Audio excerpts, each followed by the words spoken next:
This is the first of 3 videos to accompany the resources for the Further Mathematics Conference session, the Maths in University Admissions Tests. Please note that these videos reference information that may change over time, such as university admissions policies and costs and dates. All information was correct at time of recording, but do please check current websites for the up-to-date information. In this session, we looked at the fact that admissions tests do seem to be on the rise for mathematics degrees. We looked at certain evidence that suggests why this might be the case, and you can see some quotes here. As these statistics show, it can be difficult for universities to rely on teacher-predicted grades.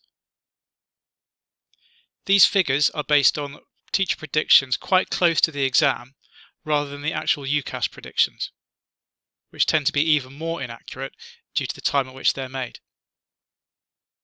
On the previous slide, we saw that in 2014, 43% of teacher predictions were correct. As a challenge, you might like to speculate how you think the other 57 percentage points are distributed between overestimated and underestimated grades. You might like to pause the video now and make your guess before the answer is revealed. As you can see, it's about a 3-to-1 split between teachers who overestimate and teachers who underestimate. This is perhaps not surprising. We're often under a lot of pressure from students and their parents, and sometimes colleagues, to predict students good results to open up their opportunities. And of course, we don't want to underpredict students because we don't want to limit their potential chances. However, we can see that this does produce a dilemma for universities. If anything, this is a problem that has gone worse over time. The decoupling of AS results means that universities have less information to go on, and places at elite universities are becoming more and more competitive.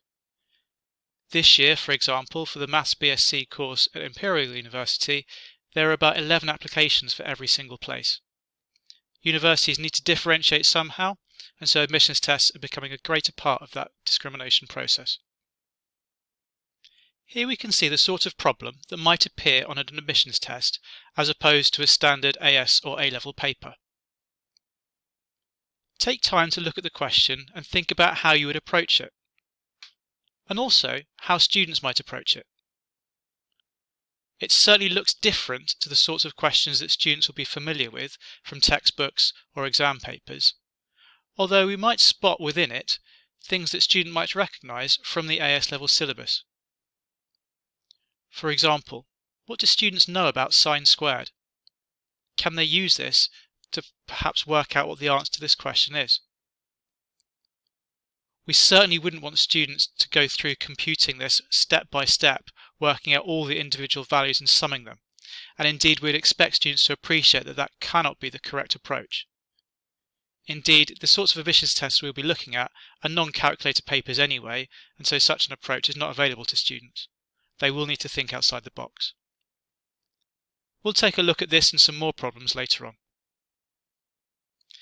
Perhaps at one point it was the case that admissions tests were exclusively related to Oxford and Cambridge universities, but this is no longer the case.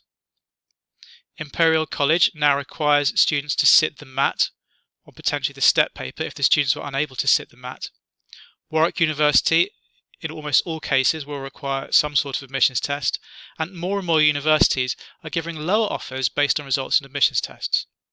Therefore, if students sit one of these tests, they can often increase their chances even if it's not a requirement. In terms of making offers, or reducing the tariff required for an offer, there are 3 tests that take precedence. The STEP and the MAT have been around for quite some time, and are associated most closely with Cambridge and Oxford respectively, although other colleges and universities will ask for them. The new kid on the block is the TMUA, or TMUA. This has only been around since 2016, but is increasingly being used by universities to make offers and reduce the tariff required by students. For the remainder of this session, the TMUA will be the main focus. This graph gives a visual representation of how these tests fit alongside the existing A-level and AS examinations. As you can see, there are 2 axes to the graph: students' problem-solving skills shown increasing in the X direction, and their ability to use routine techniques in the Y direction. If we look at the yellow bubbles first, we can see that as a student moves through AS level and A level and possibly into further mathematics, they get stronger at both of these things. If we now focus on the red bubbles for the admissions tests, we can see how these relate to the examinations that students will be sitting. All of them are much more demanding when it comes to problem-solving skills. As we can see, this is particularly true of the STEP papers, which also require a high level of routine techniques. This is why they are sat at the end of the 2-year course.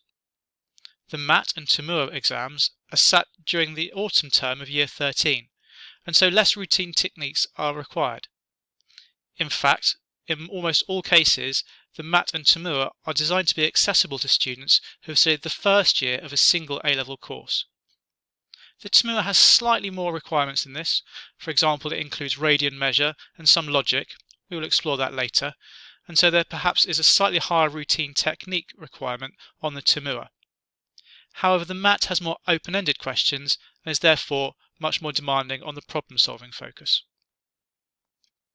Some students are better suited to one type of exam than another, and if there is a choice involved in which they should sit, and which universities this might lead to them applying to, they should have practice about the different types of tests to see which suits their skills better. Ultimately, universities will be hoping that by the time students start their courses with them, they will be towards the top end of the scale in both of these directions. The admissions tests allow universities to determine how close students are to working towards this goal. As you can see, because the STEP exams take place at the end of Year 13, universities will be hoping that students sitting them will already be highly achieving in both of these disciplines.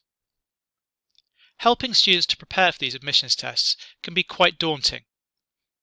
The mathematics is challenging, and students, if they want to succeed, will need to do plenty of past papers and in likelihood will probably need lots of support. It's important to remember that you do not have to do every single question yourself in order to support a student preparing for one of these tests. Indeed, it would be far better for them to work through the questions and for you to give them little hints and encouragement and get them to convince you that they have the correct answer. We appreciate that it can be daunting, and so we offer lots of professional development opportunities for teachers in supporting your students with all of these tests. We also offer support to students directly in terms of online courses, face-to-face courses, and tuition support.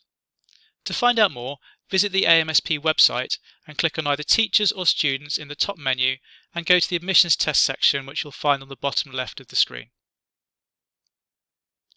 For the remainder of these videos, we will focus on the TMUA, so if you would like further support with preparing students for either STEP or MAT exams, then we would strongly recommend you referring to this part of our website to find out what's on offer.